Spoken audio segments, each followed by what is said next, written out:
Good evening, everybody. I would like to call to order the regular meeting of the James City County Planning Commission. It is December 4th at 6 p.m. Ms. Istanis, will you call the roll, please? Dr. Allman. Present. Dr. Allman represents the Roberts District. Mr. May. Here. Mr. May represents the Powhatan District. Mr. Everson. Here. Mr. Everson represents the Stonehouse District. Mr. Rogers. Here.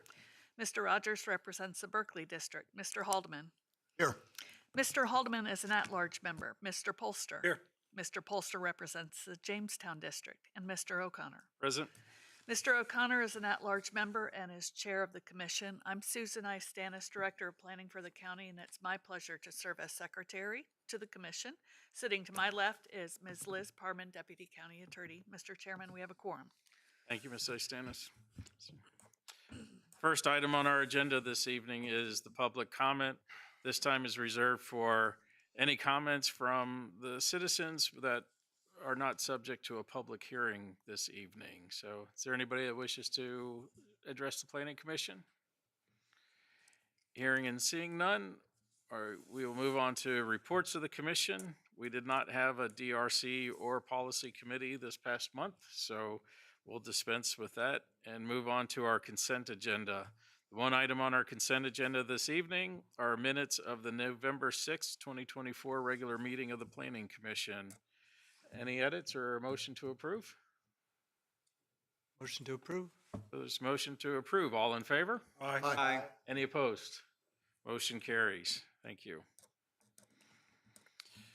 We have 3 public hearings tonight. Our first one is ordinance -24-0004, ordinance to amend and reordain section 24-24 of the James City County zoning ordinance. We're going to have 2 resolutions on this evening. One is the initiating resolution, and then the other is the draft ordinance. So, Ms. Parman, good evening. Thank you, Mr. Chair and members of the commission. Before you is an recommended ordinance to amend and reordain section 2424. This is largely a housekeeping measure to update the county code in conformance with the state code. The current ordinance allows the county to require land use applicants to certify that all delinquent real estate taxes have been paid. The Virginia code permits the county to further require evidence that all nuisance charges, stormwater management utility fees, and any other charges that constitute a lien on the property and owed to the county have been paid. Staff recommends amending the county code to align with the state code, and as Mr. O'Connor stated, there's an initiating resolution in your packet along with a draft ordinance for your consideration. Thank you, Ms. Parman. Any questions? Very much.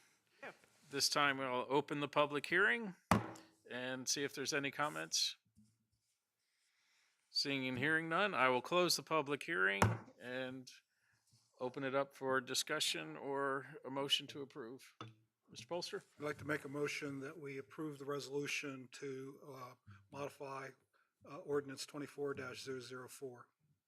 That's the initiating resolution? The initiating Great. resolution. So, Ms. Istanis, will you call the roll, please? Mr. Haldeman. Aye. Mr. Polster. Aye. Mr. Rogers. Aye. Mr. Everson. Aye. Mr. May. Aye. Dr. Allman. Aye. Mr. O'Connor. Aye. Motion carries. Thank you very much. Mr. Polster? Mr. Chairman, I'd like to move that we approve 24-004 ordinance to amend and the James City section 24-24, the zoning. Thank you. So we have a motion to approve. Ms. Istanis? Mr. Haldeman.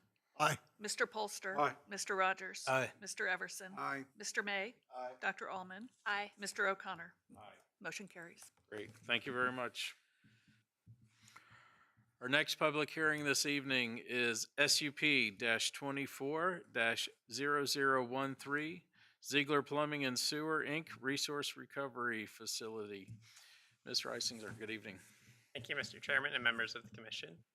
Ms. Jessica Lazarus of Ziegler Plumbing and Sewer has applied for a special use permit to construct and operate a resource recovery facility at 1671 Greenmount Parkway.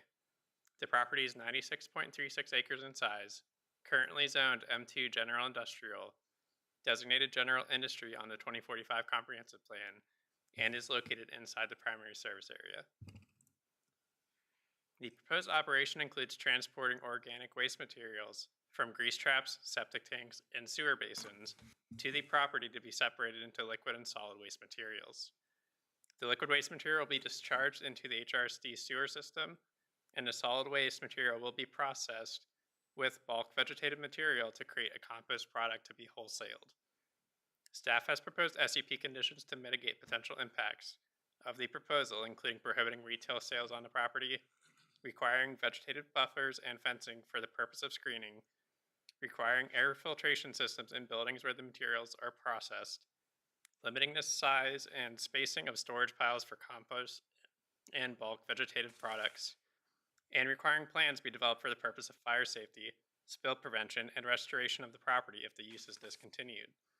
Staff finds this proposal to be compatible with surrounding development and consistent with the 2045 Comprehensive Plan and zoning ordinance. Staff recommends the Planning Commission recommend approval of the application to the Board of Supervisors, subject to the proposed conditions. I'll be happy to answer your questions you have at this time. The applicant team is also in attendance. Thank you. Very much. Any questions? Mr. Alderman? Mr. Reisinger, could you point out the the easement across county property for access purposes? I couldn't follow that. Yes, so at the very top left of the master plan, where you see the cul-de-sac bulb, that's currently the end of the Greenmount Parkway right-of-way that was installed a few years ago. A plat was recorded in 2020, which realigned this future right-of-way to go from that cul-de-sac bulb down towards Skips Creek past the property. And so currently this land is part of the property the application is part of. In the future, once an extension is proposed, that would be dedicated. And so there is a condition that requires that easement to be established legally through a deed before a site plan is approved to ensure that it remains available for that right-of-way. Great, thank you. Any other questions? Thank you very much. This time I will open the public hearing, and the first speaker card I have is the applicant. So, Ms. Lazarus, is that it?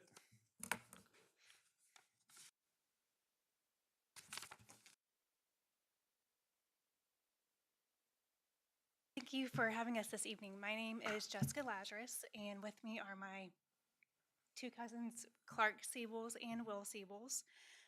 We are with Ziegler Plumbing and Sewer.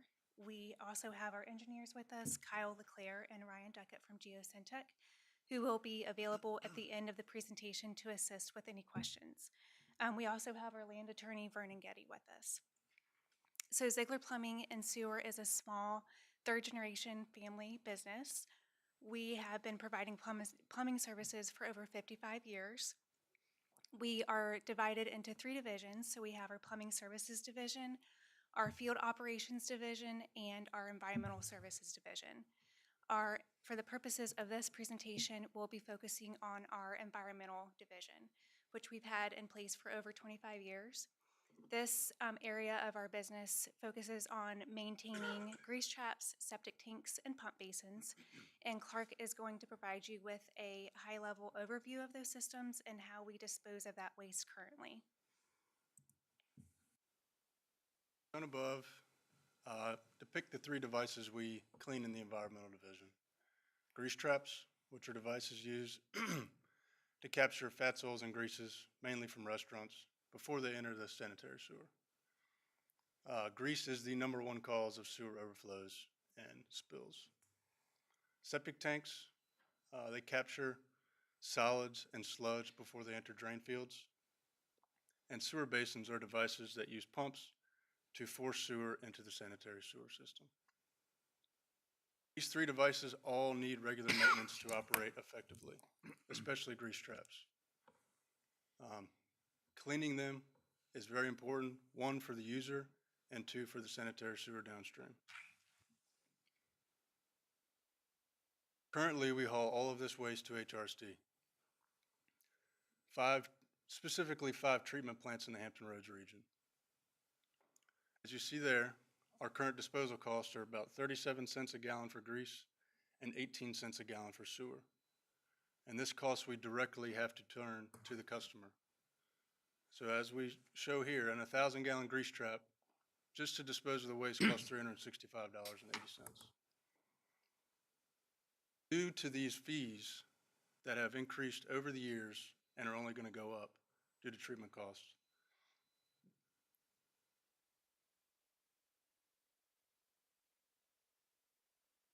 that is why we are planning to open this facility. One, so we can provide a cost-effective service to our customers. And two, it'll allow them to maintain their grease traps and septic tanks and pump basins like they should. Now Will is going to talk about how we plan on doing it. I'm Will. As Clark explained, we're at a bit of a crossroads. Oh yeah, and there's also there a little, was that did we show that slide yet? There's a little depiction of all the customers that we have in James City County currently. And that, there's a lot of people that we service here, and we want to give them a good service and make it affordable and make it more of an incentive for them to do it, which would benefit, our purveyor and our local wastewater system. Okay, so like I said, as Clark explained, we're at a bit of a crossroads in our industry in environmental waste hauling. But due to these outside factors that we can't control, we've planned an alternative solution that can solve the issues of high disposal fees and high transportation costs due to plant closures, and possibly alleviate an overburdened wastewater treatment system locally. And that solution for us is a resource recovery facility. That term was coined by James City County during the SUP process. It's just a fancy term for composting. And that resource that we're recovering is high concentration, high nitrogen content, high energy content biosolids. And this facility would be operated to convert those biosolids into a soil amendment product, compost. And it would take place in two phases. One would be dewatering and the other composting. The composting phase would take place like this. Full trucks would arrive on site to an enclosed steel building, and they'd back up to a dump hose on the exterior, much like any other dump station that a hauler would see. And they would dump the contents through that hose. And on the interior of the building would be, on the outlet of that hose, a bar screen that screens trash and other inorganic material, much like other stations. And then from there, the contents would run through sanitary drainage to storage tanks. And once those storage tanks have reached optimum capacity for the next phase to do a whole load, they're pumped out and run pressurized through a polymer dosing unit, that container, or that white container in the red frame. The polymer would be a glycol solution, and it's a flocculant, which is something commonly used in wastewater treatment industries to assist in the separations between liquids and solids. Once that small dosage is done, while it's pressurized pushing back into the building, it's run into dewatering dewatering bins on the interior. Dewatering bins are like a roll-off dumpster, but on the interior there's fine screens, kind of like fire hose material, that over time, in about 1 to 2 hours, liquid effluent runs through the bottom and into sanitary drainage that goes back to HRSD through an industrial discharge permit, and the dewatered solids are left behind. And at the end of that phase, you're ready for the next stage of the process in the facility. So that next phase is aerated static pile composting. So those dewatered biosolids are transported from one building to another enclosed steel building. And inside they're mixed with a carbon source, or many carbon sources, namely wood chips or other bulking materials. And from there, after the mix, they go into divided bays that contain inset perforated air lines and that sit underneath the piles. And those air lines are connected to fans that pull air in the building through the piles. And the whole goal of that is to inject air through them. You're just trying to put air through the content of the mixture. And these techniques of mixing and of aeration, of periodic aeration, are all to create the optimum environment for an expedited aerobic respiration, just the process of composting and decomposition. And that's just creating a good environment for microorganisms and bacteria and fungi to thrive. And by periodic aeration, you're accelerating that process. The way in which we know that these piles are upon completion is through regulation in the Virginia Department of Environmental Quality, where they define regulation on the amount of time and also the minimum temperature that these piles have to reach over the course of 3 days to where they would be deemed rated PFRP standard, which is just the removal of vector attraction, animals being attracted to it, and the destruction of pathogens. And once that's complete, those piles are deemed a form of composted material that can be removed, left to store outside for curing to create a more tantalizing product for customers, and or immediately transported out and hauled to compost customers. And so a major factor that comes into people's minds when you think about waste handling is odor mitigation or odor control. And the way that we would do that is in a couple ways, but in terms of the facilities function, the main way we would do it would be through biofilters in both buildings. The beneficial part about the way that we would be composting is that the negative aeration provides a really acute way to be pulling malodorous air straight through the piles. I mean, you're already pulling air through the piles. It's where the odors are generated. So the outlet of that aeration would go through an airline and into a in-ground or above ground. Some of them are in roll-off dumpsters or set in-ground containers that contain biofilter media, just layered mulch, wood chips, compost. The same kind of microbes, bacteria, fungi that we use in composting assist us in filtering malodorous air. And they can be periodically changed, so it makes them generally sustainable and easy to operate, and you know when it's not working. And then in the dewatering building, it'd be a similar situation, but not as acute. We would be using an exhaust fan for maybe several for the building, and they would also go through a similar biofilter. And the other way in which we would be mitigating odor is our site selection, and Jessica's going to touch on that in describing our site design. So the property that we're interested in purchasing is located at 1671 Greenmount Parkway. It's the last parcel available in Greenmount Industrial Zone or District. It is currently zoned as General Industrial District M2, but we're proposing for it to be a Resource Recovery Facility M2, and that requires an SUP issuance. The property is approximately 96 acres. We are only planning to develop on 5 to 7 acres of that. The beauty of it is that the vast majority of the property will not be disturbed, so that will seclude our facility, and more importantly, the green space will provide an additional buffer for odor mitigation. This is our master plan.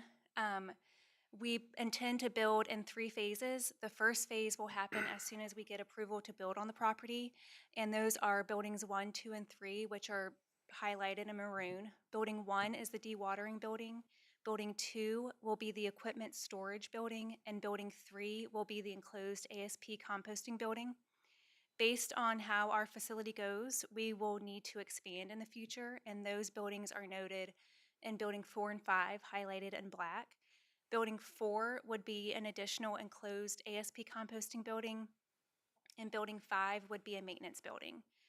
Staff thought it would be helpful for you to see our master plan as a whole, so we included the southern portion. You'll see a warehouse that it will be market driven and would be built years down the road, maybe 10 or 15 years.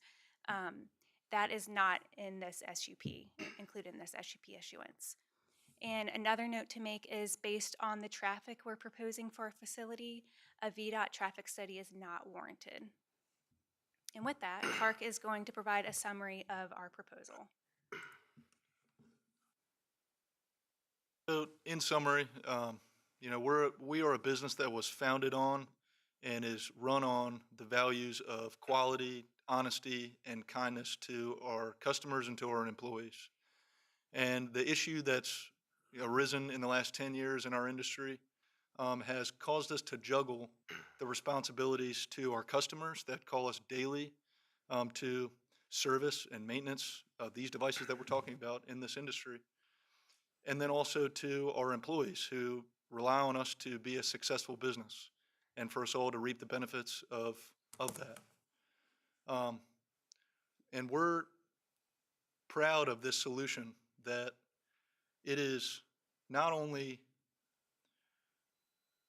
successfully meeting those goals that we're trying to attain, but it's also predicated on those values. And that, lost my place here. This facility's creation of a recycled, usable product that can be enjoyed by all, and its simplicity in design, as well as we're glad that this property has been a kind of a perfect place for this facility to operate, just like Jessica mentioned in site design. And we have been proud to serve James City County for many years, and we'd be very excited to operate in it. So we thank you. Thank you very much. Any questions? Mr. Polster? A question not for the applicant, but for your stormwater person, if I can.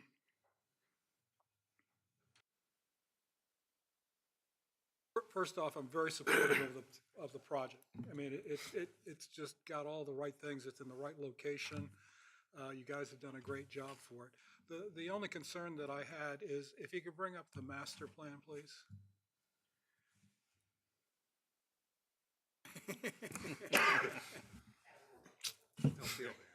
We're done.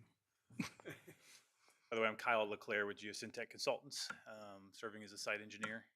We also have our, for lack of a better term, compost engineer here as well.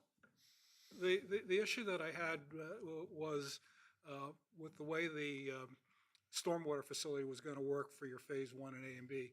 And I noticed that the bulk storage area is down in that bottom right-hand corner, and I'm sure that was on purpose for it. So I'm trying to understand, given that's kind of, I guess, either a gravel, flat concrete pad out there, is how you're controlling the water runoff as well as out of the compost pile itself, the bulk storage, that liquid water from just rainwater into the extended dry swales that you have there.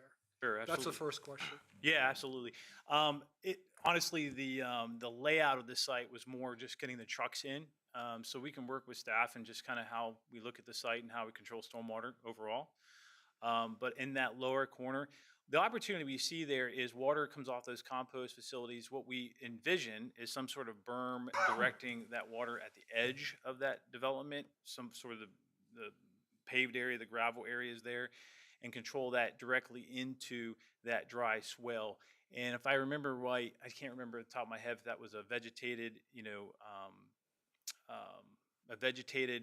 I'm trying to think what type of dry swell it was. It's been a while since I've had this plan in front of me, but the intent is we'll have some sort of controls at the edge of that to be the first defense against any kind of particulate coming off. And then we've got a series. So one of the conditions is we have to do all of our water quality. It's pretty traditional here in James City County that we can't buy credits for stormwater or anything like that. So we have basically a treatment train in series.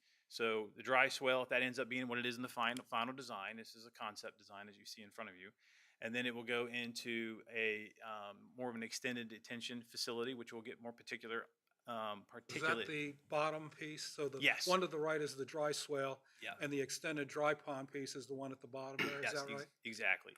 Okay. And so what we're trying to implement here is a treatment train, basically putting BMPs in series, which is an optimum way to design these type of facilities. And then at the end of it, the first flush, which typically when you get all the particulate, it goes through that entire treatment train. And then once we go through the extended detention, then we are also sheet flowing that through an open forested area. So more particulate would even drop out there, even if it escaped, through those multiple devices. That brings me to my second question. Sure, absolutely. Is that RPA depression there is a steep slope from what I can see, at least It is. 25%. Yeah. And so I see two things happening in that design. One, there's an outfall to the left that goes right into the thing. And then there's the sheet piece that I guess you're spreading. Is that correct? That's correct. In the concept, again, it's a concept design. It's, we can change it and modify it as we get more field data in there, but that to the left is for the larger storm events. We want to bypass that sheet flow area so that we don't run larger storms through that sheet flow area. In that case, we would have a direct access, channelized and controlled and armored so it doesn't erode. And of course, we'd still be meeting the water quantity requirements on sites as well. I guess three comments, and this gets to the concern because you've hit the first one in terms of the precipitation pieces and that we are getting greater amounts. And as a matter of fact, we've got some conditions that we're using for our solar farms now that require a 1 in 25 and 1 in 100 year for the design of that piece. And the issue is that the velocity of that water for those rain events ends up doing the undercutting in what already is a steep slope there. And so how you mitigate that, and then given that the compost has got these high levels of nitrogen, you've got the possibility of throwing more out of that into the Skiffs Creek piece of that. So I'm sure that as you go through with staff in your final design, if you could be sensitive to that, because I've seen enough of it in terms of the stormwater projects that we have for it. So that was my only concern that I had, that I wanted to hear how you were going to approach that. Sure. Thank you. And if I can reassure you, I mean, the approach is a treatment train, multiple units to try to knock down every bit of particulate. When we work with staff, we'll be looking at any kind of biofilters or anything like that, opportunities, maybe even in that first unit, that first cell that we designed. So there's plenty of opportunities here to even enhance what we have here to meet the regulatory requirement. So hopefully that was a sufficient answer. We'll see when you guys get to the staff, right? Any other questions for the applicant? Thank you very much. Appreciate it. Our next speaker card on this public hearing is Mr. Massey.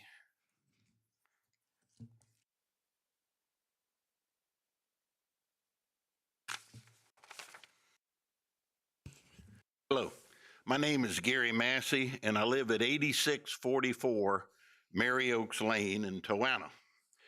I support SUP 24-0013, and I urge you, the planning commissioners, to recommend approval of 24-0013.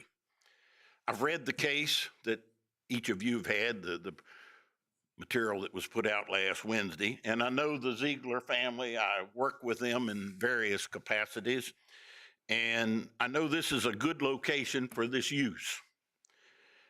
It will expand our tax base, and it demands little by the way of services from James City County. There is a need for the facility in the marketplace. We, our company, JSG Corporation, are a compost user, and we would be purchasing the end product as a soil amendment to increase organic content in our topsoil and our 50-50 topsoil blend. I'm familiar with the company and the family that operates Ziegler. In our company, we use them for plumbing needs, and we use them for the complicated ones, the ones that are a little hard to understand and require a high skill. Tradesmen that understand their trade and understand the intricacies of their trade are a valued partner in our business. We find Ziegler to be one of the highest quality partners that we use. We often install backflow preventers and detector check devices. And if you've ever had one go bad and it starts leaking water out of the wrong place and you're trying to get a CO to operate a building and it ain't working, you call Ziegler. and they come figure it out. And if you ever saw them open up one of those things and the springs and the gaskets and the different things going different ways, you would appreciate the quality that these people bring to it. And what's more important, the manufacturer asks us, well, who you got working on it? And we tell them Ziegler, and they say, okay, we'll ship you the parts, because they know these people know how to work on these devices. And that's very valuable when you're a tradesman. They always send qualified technicians to do the work, and they've had a long track record of quality in what they do. They have a transitioning leadership team and management, and they're meeting the market conditions and meeting the needs of the trade as it's increasing in its use of software, and artificial intelligence is affecting all of us in all of our trades. And these people are keeping up to date with it. When I looked at the application and I read through it, and I saw the exhibits that were presented here tonight, you know, you flush the commode and you just wonder where it goes. Well, these people know where it goes, and they take care of it. And they're looking forward to taking care of all of its treatment so that it's treated environmentally correctly and safely for all of us. And it's an important thing that all of us need to understand how it works. And this facility that they're going to be putting in is part of completing that process. I like the plan. It seems well thought out. They've got an understanding of the market, and they recognize the permitting requirements that are going to be required in order for them to bring this facility online. And most importantly, it's that attitude I've always seen with Ziegler, and that is, let's get to work attitude and get it done. I think these people will do that for us in this county and be a valuable addition to James City County. I support SUP 240013, and I urge the Planning Commission to recommend approval. Thank you. Thank you, Mr. Massey. Our next speaker card is Fritz Burkhart.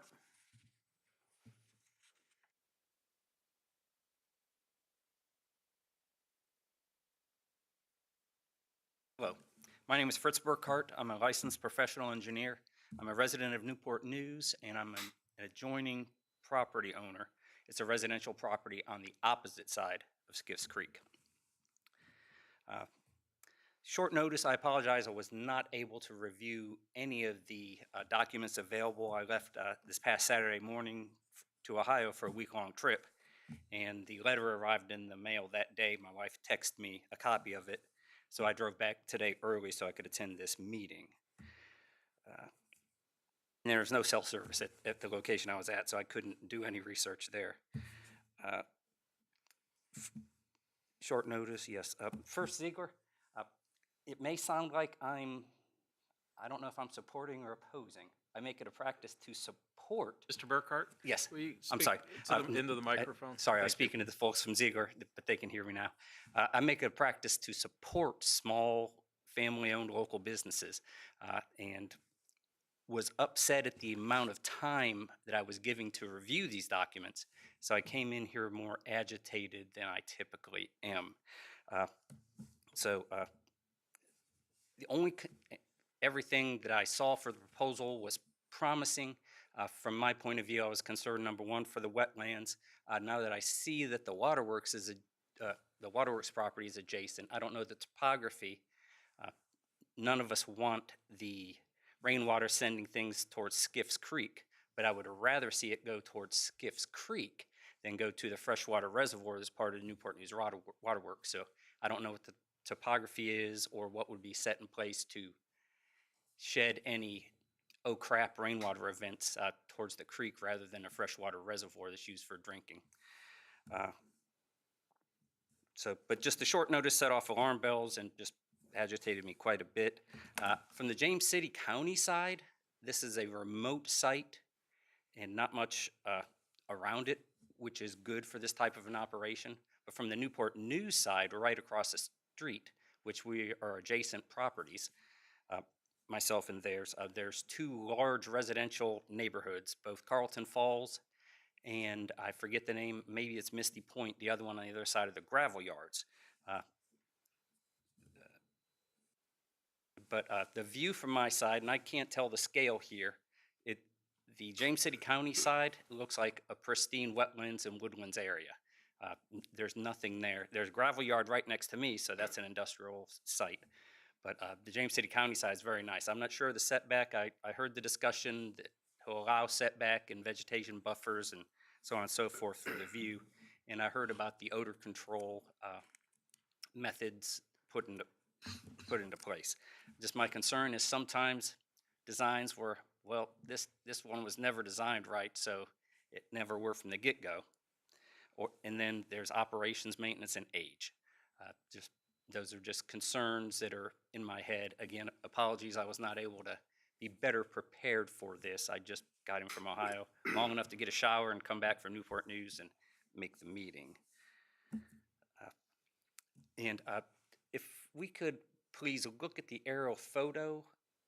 I assume we're in the far northern part of the property, up towards the red line on the top? That's right. Okay. That is all that I really had. I just wanted to express those concerns, and a well-designed and operated facility is the key to making this work right. And comments on Ziegler's themselves. I have a former neighbor that's a plumber.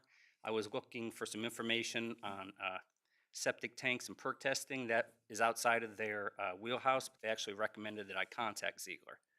And I take that former neighbor's recommendation as a very good one. But thank you very much for your time. Any questions for me? Thank you, Mr. Burkhart. Appreciate it. Thank you. Is there anybody else that wishes to speak on this application? Hearing and seeing none, we will close the public hearing and I'll open it up for discussion.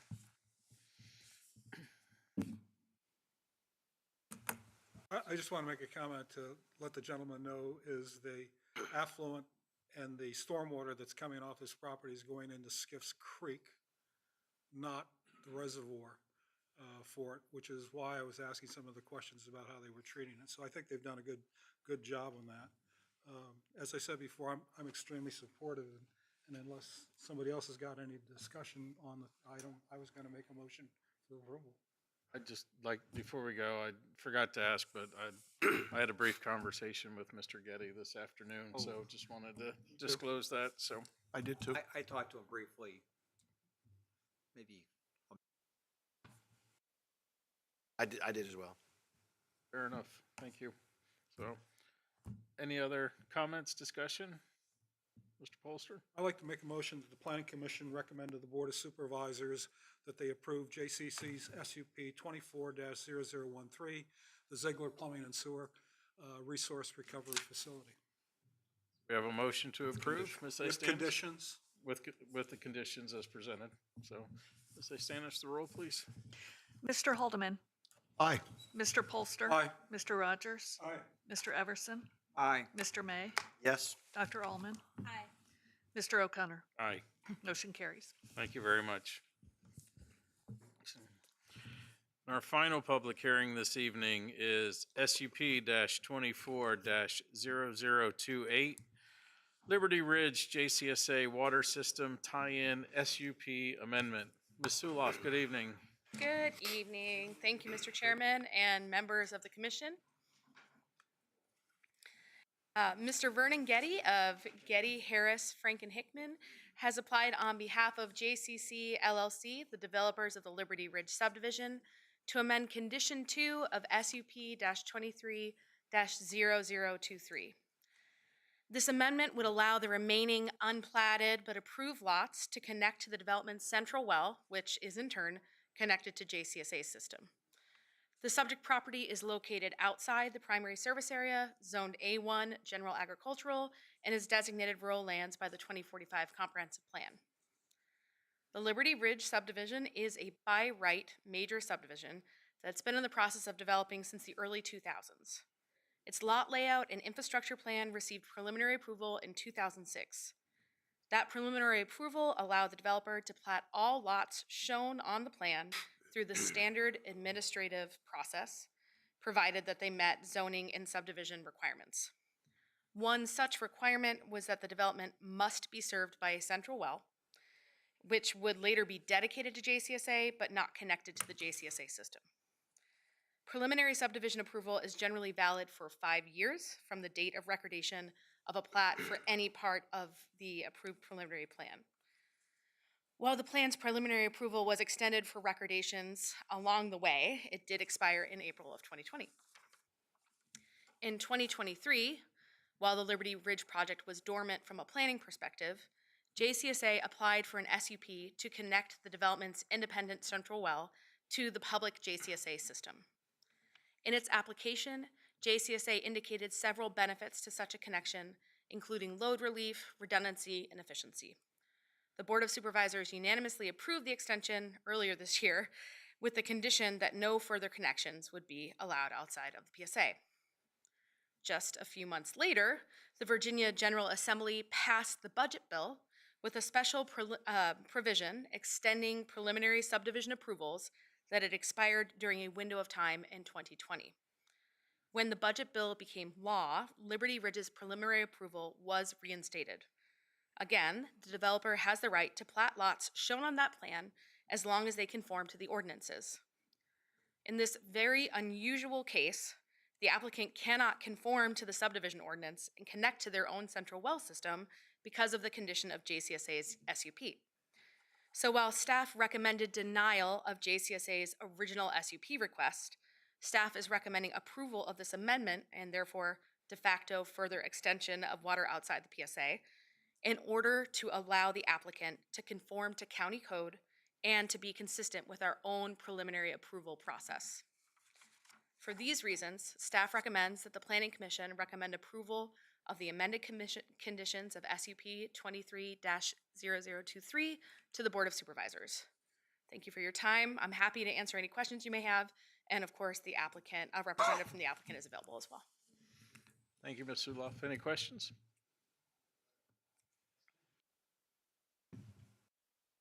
Thank you very much. This time we will open the public hearing, and my first speaker card is Mr. Getty. Chairman, members of the commission, I'm Vernon Getty. It's my pleasure to be here representing the applicant, JCC LLC. Also here is Mr. Branch Lawson, one of the principals of the applicant. This is as unusual a case as I've had the pleasure of standing before you to talk about. And I think it's fair to say you'll not see another one just like this. Roberta has basically laid out what happened over the years. There is one missing link I will point out. It recites in the some of the materials that preliminary approvals expired in April of 2020. In fact, under a Virginia Code section adopted due to the housing crisis, those approvals were valid through July 1, 2020, thus making all the dates match up. At this point, Liberty Ridge is permitted to develop those remaining lots. They have recorded a subdivision plat of one of those lots. So at present, they have 5 years from the date of the recordation of that plat, which was done last month, I think, to record plats for the remainder of the lots. They spent over $3 million on the central water system when it was built and conveyed it to JCSA as they were required to do, and now they need to connect to it. So I think it's safe to say that had they been permitted to develop those lots in February when the JCSA SUP was required, that would have been included in the original SUP condition that allowed the already platted lots to connect. So I think all the public benefits, all the very good reasons that it was, the connection was approved, a great benefit for the central system, that those benefits will continue to be in place, and nobody outside of Liberty Ridge would be permitted to connect to this system. So with that, I'll be glad to try to answer any questions you all have, and would ask you to recommend approval to the Board of Supervisors. Thank you, Mr. Getty. Any questions? Mr. Polster? First off, I want to disclose that Mr. Getty and I talked about this project. The original master plan, I guess is what it was called, showed 7 areas or sections. But in the bottom left-hand side, there's a piece of property that I believe belongs to the applicant. And what is the relationship of that to the Liberty Ridge?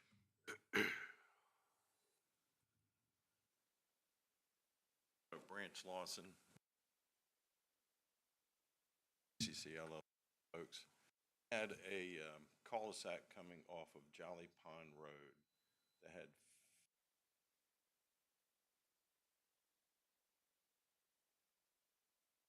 said, like, Centerville, take that off and work out something. So that piece of property is not part of Liberty Ridge or the extension of the water? Correct. That's correct. Okay. Thank you.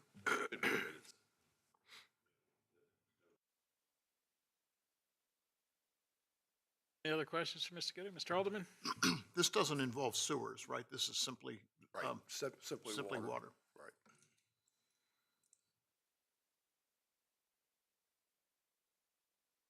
Thank you, Mr. Thank Getty. you all. Mr. Lawson, I have a speaker card for you. Did you want to add anything else to that?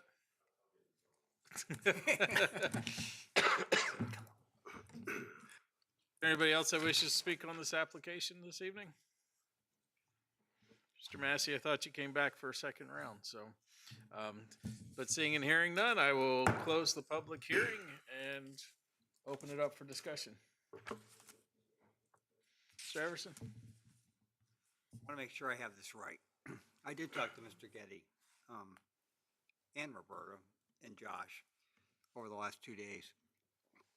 If I understand this right, that even though we've now changed it to 1 to 20 and no community wells, that the actions of the state legislature basically gives us no choice but to approve this. Have I got that correct?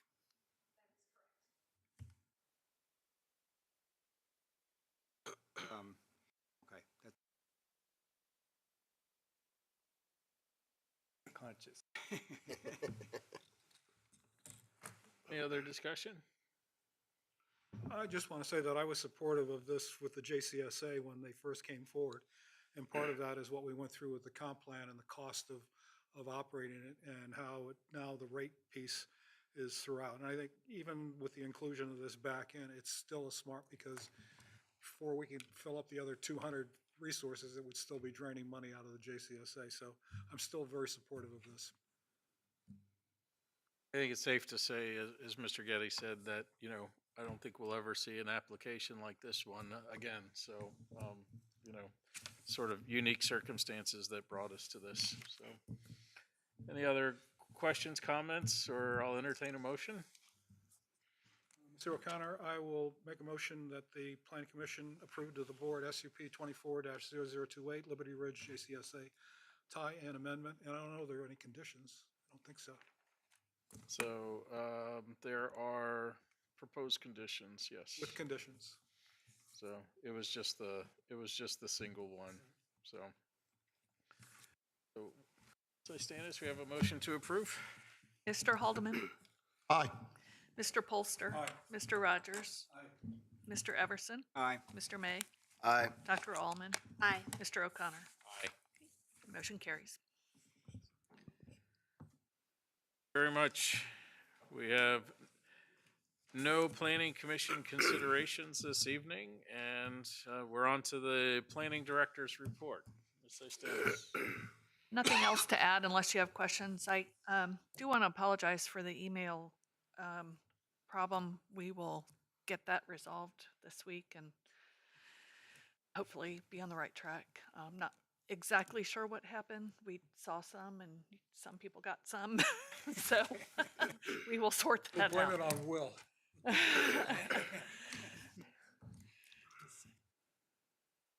I know for my company, we had terrible Microsoft outages last week that, it carried over into this week too. So we were getting half emails and empty emails and, it was interesting to say the least. So, we're on to, planning commission discussion and requests. Anything? Seeing and hearing none, I will entertain an adjournment to our January meeting. I'll move. So all in favor? Aye. Aye. We are adjourned. Thank you very much.